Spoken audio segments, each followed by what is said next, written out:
media persons, brothers, sisters, students.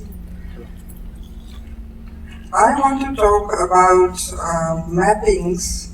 This is not in the cartographical or geographical sense that I used to look at the World Atlas when I was in JN College, because I was the only student in the English Honours class at that time. So I felt there was no need for me to go to class. I could spend my time just looking at the atlas and where I would travel and where which country was. Mappings now has become more like a tug of war with asking questions about, where is the center? What is the margin? Are we the periphery?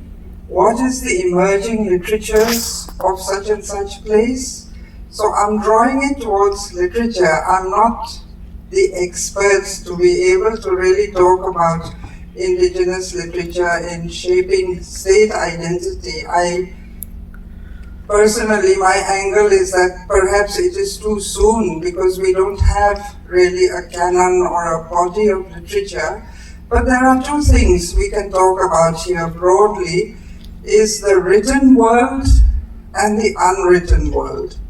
So let's say, for general purposes, we began with the unwritten world. It's not as if people who don't have a script don't have a literature.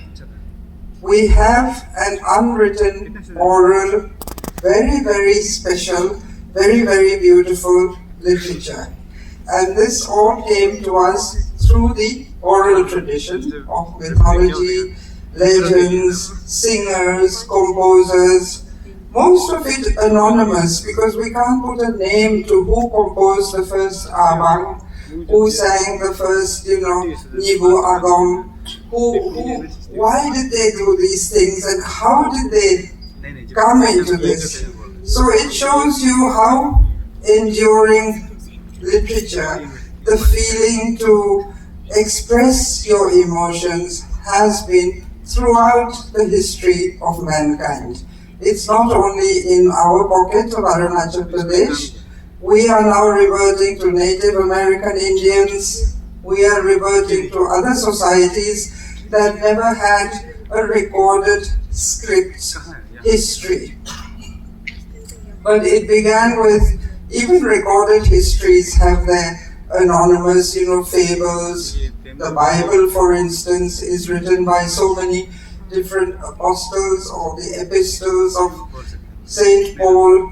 So these were all, in a way, a kind of the unwritten world. And that world was actually not bad, because I think our forefathers were trying to establish a kind of social order through these songs and through these oral folklore and mythology and the different stories that we heard as children.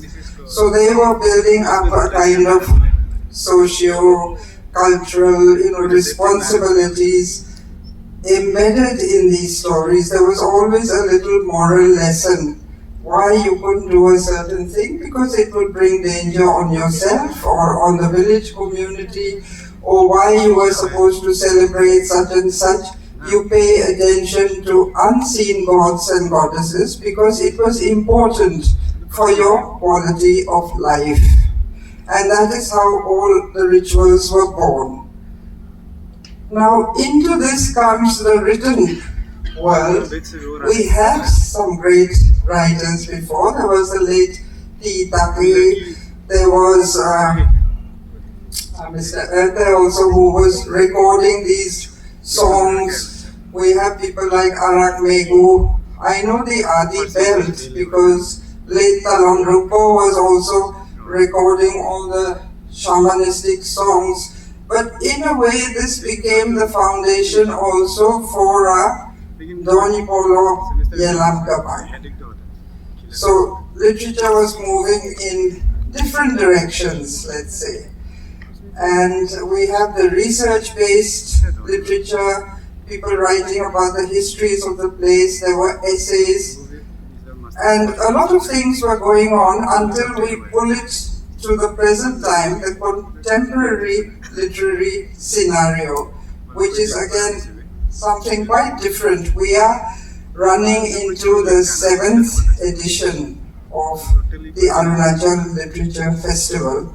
It has been dubbed as one of the happiest literature festivals in the country because we have a huge mixture. Arunachal itself is so diverse, so that we started on this footing inviting Hindi authors, English authors, then Mr. Wiley thought he would have a whole lot of Assamese authors whom we knew also.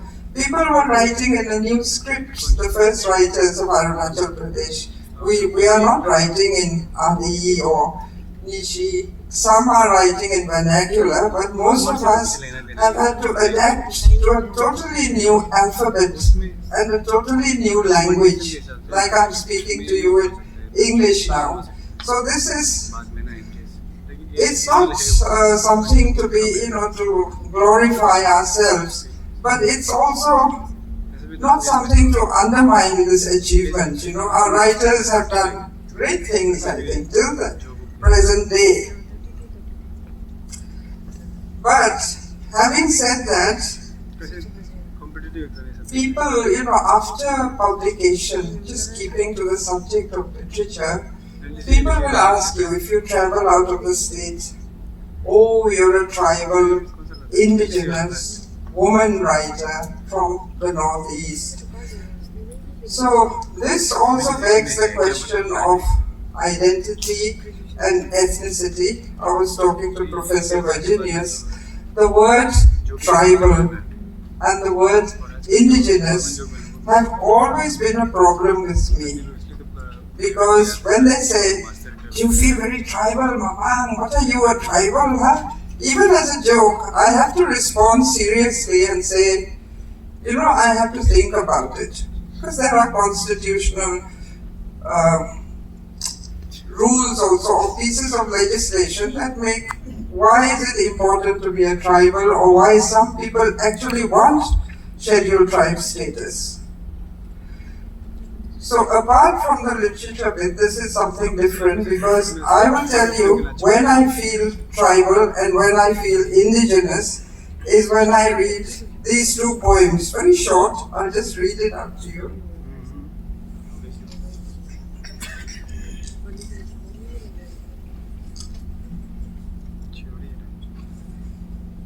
One is by a Manipuri friend of mine, Ongbi Menchumi. She writes in Meitei, and this was translated by Anjulika Samom.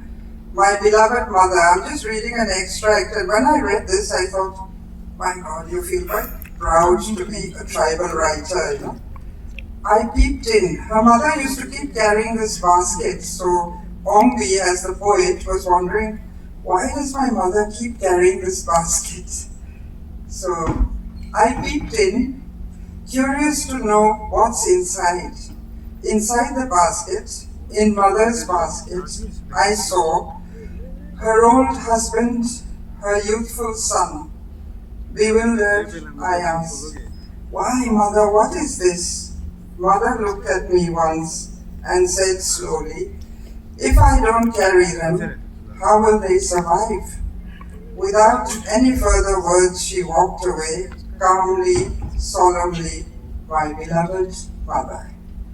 Now this is something that, it's got the bamboo, it's got the spirit of the Northeast, it's got that flavor which we will recognize, I think, as being living in the Northeast region of India. But it's also got something universal that anyone reading it will feel moved.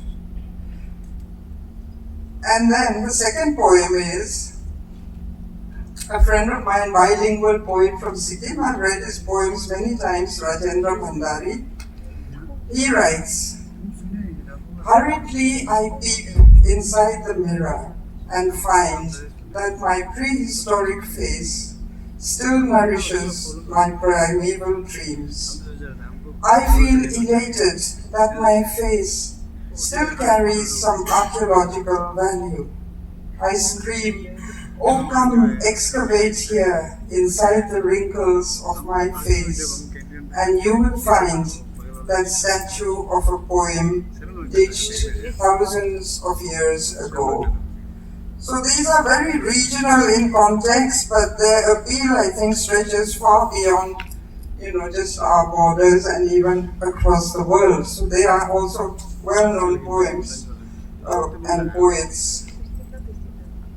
When I started writing The Legends of Pensam, just very briefly, madam, you must remind me of the time, I actually started with very non-specific names. They were not tribal. I didn't want to put very tribal Adi names or anything, mainly because I believe all sorts are equal, and you don't have to explain yourself and say, I'm a folklorist, I'm a tribal, I have feathers, I do this. Everyone has something that is so unique in their cultures, and every voice speaking, say, a writer from Western Nigeria or someone in the Andes, we will immediately recognize each other if the writing is honest. And by honest, I mean that honesty of feeling, the human emotion that you share, but it has to be authentic. So when I wrote Pensam, it started like that. And my editor said, but these are not tribal names. I said, no, they're not tribal. Is it better maybe if you put, a few markers that will identify the region? So we did that, but even then, it has sort of coded names. I put Adi names which are not that much in use, but are Adi nevertheless, and they can be interpreted in a broader sense also. For example, the village of Yellen. Yellen is the beginning. It could mean more things than that. It could mean another beginning or a new chapter, but that village was Yellen, and I thought if I need to revisit, okay, I can start again from there. So these coded messages were there, and the beginnings of the book was also because I said it's collected from a lot of notes. It started actually with my long relationship with the Legislative Assembly for Arunachal Pradesh, because you may be aware I was a journalist and I was working for the Hindustan Times and the Sentinel newspaper. So we used to have run-ins with the Assembly. At one time we boycotted it because there were not enough chairs for journalists. And I think Mr. late Takodavi was the speaker then. But I found while sitting in the journalists' area and then looking at, all the legislators and hearing their talk, and you could get a feel of how everyone was really agitating